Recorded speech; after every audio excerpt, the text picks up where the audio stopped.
Mais um papo saudável e hoje eu recebo novamente o Dr. Alexandre, só que agora a gente não vai falar de sono, a gente vai falar de problemas relacionados à alimentação, alguns comportamentos alimentares. Primeiro, seja muito bem-vindo e obrigado. Obrigado novamente. A grande maioria das pessoas acreditam que peso está relacionado somente à ingestão de calorias à alimentação. Como que é a relação hoje de grande parte das pessoas com a comida? É uma relação saudável, amigável ou é uma relação com problemas? É uma relação com problemas para boa parte da população, mesmo que nenhuma seja diagnosticada com um transtorno do comportamento alimentar de fato. E é curioso, historicamente, Márcio, porque a obesidade, o corpo gordo, ele já foi visto como bonito e símbolo de status e símbolo de riqueza. E isso foi mudando ao longo das décadas. O ponto principal não é sobre o corpo gordo, ou está magro. Eu costumo dizer que é a constituição que você carrega no seu corpo, em termos de percentual de gordura, em termos de percentual de água, de músculo, porque existe a obesidade com pouca muscularidade que é tão ruim quanto quem é magro com pouca muscularidade.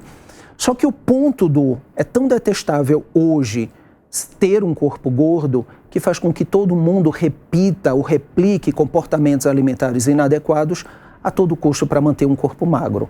Então não importa se seu corpo está saudável, ele precisa estar aparentemente magro, mesmo que você não saiba quanto está de muscularidade ou percentual de gordura, porque existem os falsos magros também. Isso que você falou, talvez venha por conta da balança, né? A balança virou uma referência em relação a peso, né? O número único. O número. Isso. Né? Não, ali ele está desconsiderando a composição corporal. Existem pessoas que estão dentro de um índice de massa corporal altíssimo e quando você vai ver lá, o percentual de gordura baixo, porque tem alta muscularidade, por exemplo. E o inverso também.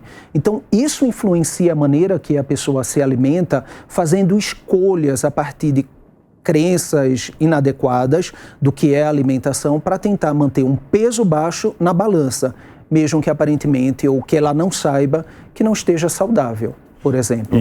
E me chama a atenção porque recentemente um professor da Universidade Getúlio Vargas, ele pegou os dados do Vigitel para fazer uma grande análise, né, do padrão de vida do brasileiro, do comportamento, do estilo de vida do brasileiro.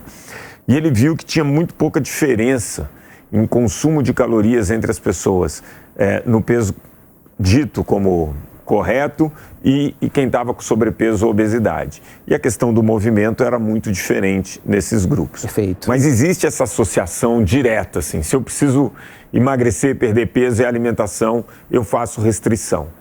Fiz restrição, na grande maioria das vezes os estudos mostram que no prazo de 1 ano, 2 anos, 92%, 94% dessas pessoas já retornaram ao peso inicial. Como que funciona esse ciclo da restrição para depois voltar e qual o dano que isso causa? Veja, para quem quer ou precisa perder peso de fato, alguma redução do consumo alimentar precisa existir.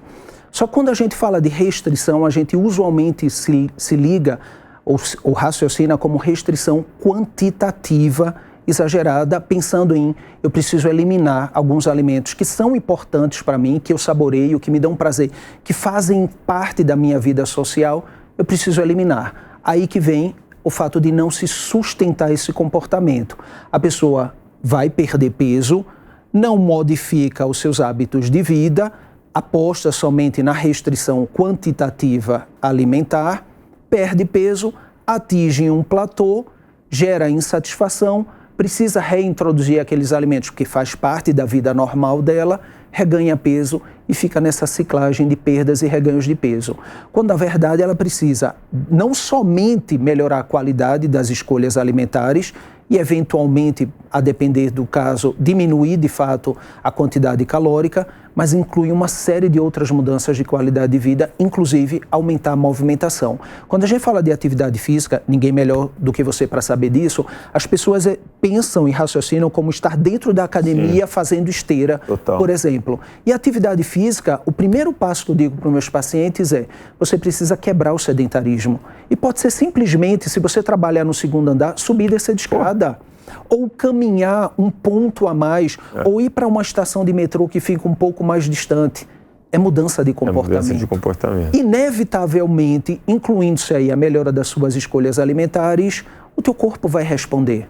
Só que aí você disse bem, né? Eu faço uma restrição, mas o meio ambiente em que eu vivo hoje é um meio ambiente que, para eu viver socialmente, eu estou submetido a N ofertas com pessoas do meu ciclo que estão consumindo essas ofertas. Então, o meio ambiente ele acaba influenciando muito esse comportamento, porque inconscientemente você vai comendo mesmo sem fome, porque tem uma oferta aqui e outra ali. Só que hoje tem um componente ainda mais perverso. Eu recentemente escutei de uma paciente, não é exclusivamente dela, mas ela fez, para eu melhorar a minha impulsividade alimentar, ela tem um transtorno alimentar, que ela perde o controle na alimentação, eu precisei, e tentar melhorar a minha autoimagem, ela tem um discreto sobrepeso, eu diria para você, eu precisei sair do ciclo dos meus amigos, porque é insustentável ir almoçar ou jantar com eles e o tempo todo eu não deveria estar comendo isso e estar comendo. Isso vai me engordar. Hoje à tarde eu vou fazer dieta, não vou jantar porque eu almocei isso. Isso é perturbador para quem tem um transtorno alimentar. Aquilo fica, eu não deveria também, eu devo fazer dieta também, eu devo fazer restrição também. Isso é uma predisposição que a pessoa tem já? Quando a gente fala de transtorno alimentar, de fato, precisa haver uma predisposição genética, então a pessoa tem uma predisposição biológica para desenvolver o transtorno alimentar e quando ela é exposta a situações como essas, isso pode ser um gatilho e junto com comportamentos alimentares inadequados, inicialmente achando que era adequado, né, porque dieta restritiva é o que todo mundo costuma fazer, Sim. Isso acaba sendo um gatilho para o transtorno alimentar se instalar. Agora, como que as crenças, e hoje a gente tem muita crença na alimentação, eu falo que a alimentação é igual religião, cara. O cara pega, é aquela e todo o resto está errado. Isso. Como que essas crenças na alimentação influenciam o comportamento alimentar das pessoas? A gente entende essas crenças como distorções cognitivas. Então, eles passam a acreditar naquela regra de um aprendizado que ouviu falar, ou seja, que nem é de base científica ou por vezes de profissionais que inadequadamente lançam essas crenças, né, essas informações, e o paciente, a pessoa, a gente nem pode culpar a população por isso, elas estão buscando informações da melhor maneira possível, passam a acreditar que aquela é a regra válida. E aí vem um comportamento e emoções secundárias a isso, se eu consigo, eu sou bem-sucedido. Se eu não consigo, eu sou um fracassado. E aí reforça dentro do comportamento alimentar inadequado o quão incapaz e inábil eu sou de seguir uma regra alimentar. Quando, na verdade, são regras que não deveriam ser seguidas. Né? Por exemplo, cortar alimentos da sua alimentação. Se um dia você precisará tê-los, porque a relação com a comida vai muito além do peso e nutrientes. A gente tem uma relação afetiva com a comida que a gente constrói ao longo da vida. Sim. Seja sabor salgado, seja sabor doce, isso é individual para cada um. E a gente não pode negligenciar essa história afetiva com a comida. Por regionalidade, de onde a gente vem, a história dos nossos pais, isso está introjetado. Como deixar de falar, por exemplo, do bolo de rolo do Nordeste de Pernambuco, que é rico em açúcar. Hoje em dia ele é condenável. Então. Porque é açúcar puro. Eu como um bom mineiro, eu me sinto praticamente um cara envenenado que posso morrer a qualquer minuto, porque é o leite que inflama, é o pão de queijo que não pode de jeito nenhum, é o torresminho ali, entendeu? Quer dizer... A gente não pode comer, Você não pode comer. E a gente precisa negligenciar a nossa relação emocional com a comida, quando na verdade não é isso. Isso são informações inapropriadas e faz com que a população se mantenha nessa busca e não sustente, infelizmente. Por que o nosso cérebro é uma máquina perfeita de arrumar justificativa? Entendeu? Porque assim, por exemplo... volto a citar o exemplo do arroz. Estava comendo arroz branco, uma pessoa veio e falou que absurdo você comendo arroz branco, você não sabe que arroz branco é um veneno para o corpo. Aí eu fui olhar, o brasileiro consumia em média 40 quilos de arroz por ano. Mas um sul-coreano, que é o povo mais longevo, come 120 quilos de arroz. Aí quando você fala isso, não, mas o arroz deles é melhor que o nosso. Ah, mas por que a gente sempre quer arrumar? Ah, mas o açúcar... Na verdade, é uma defesa, né? Então, na ausência de informação apropriada, você tenta encontrar justificativas que validem o seu achismo, porque é um machismo, para terminar uma discussão. para finalizar uma discussão e manter aquilo que está dentro de um padrão aceitável para ele. É muito difícil, principalmente dentro dessas crenças absolutas, e peso e alimentação atualmente estão no ápice, ou só não está chegando lá também. São muito ligados, o peso com alimentação. Inevitavelmente, né? Porque de alguma forma... Eu estava vendo agora, essa semana, que obviamente o Phelps comia 12 mil calorias por dia, mas ele tinha um gasto muito grande, aí ele readequou isso quando parou para 3 mil calorias, enfim, você tem sempre essa adequação. Mas o que me incomoda nessas crenças, e aí é que eu queria entender como que funciona isso, por que eleger sempre um vilão? É mais fácil eleger alguma coisa que a indústria faz e quer me matar, me envenenar, ou aquele alimento determinado, do que eu assumir a responsabilidade que eu tenho que fazer melhores escolhas e mudar um estilo de vida? Eu entendo isso, a eleição de um vilão, como uma questão de mercado. Mercado. Porque isso é cíclico. É cíclico. Aqui, em determinado ano, um vilão é eleito e 2 anos depois, não é mais vilão, é um outro vilão. Então, eu entendo isso como uma questão de mercado. É lógico que, quando a gente está falando de alimentos processados, ultraprocessados, ele deve ser a menor parte da nossa refeição.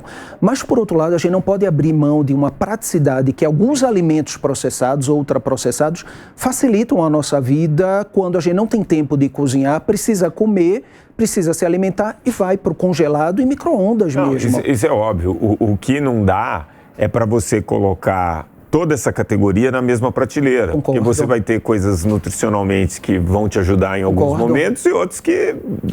É sobre a adequação. Em alguns momentos e outros momentos. Eu costumo dizer que comida de café da manhã no café da manhã, comida de almoço no almoço, comida de jantar no jantar. Exato. É essa a regra básica. E honrar sempre a sua fome. Se você está com fome física, você tem que comer. Se é o desejo que está impulsionando, questione. Será que eu preciso comer mesmo? Agora, tem o comer social. Vamos sair ali, tomar um café, puxa, uma fatia de bolo. Por que não? É um comer social. Você está jogando conversa fora, você está papeando, você está desabafando. Por que não algo que pode lhe parecer, isso é individualizado, saboroso também, e trazer um conforto para aquele momento? Sim. Mas eu vou repetir esse padrão sempre? Não. Mas coube ali naquele momento. Claro. Então é uma questão de você simplesmente normalizar a sua relação com a comida.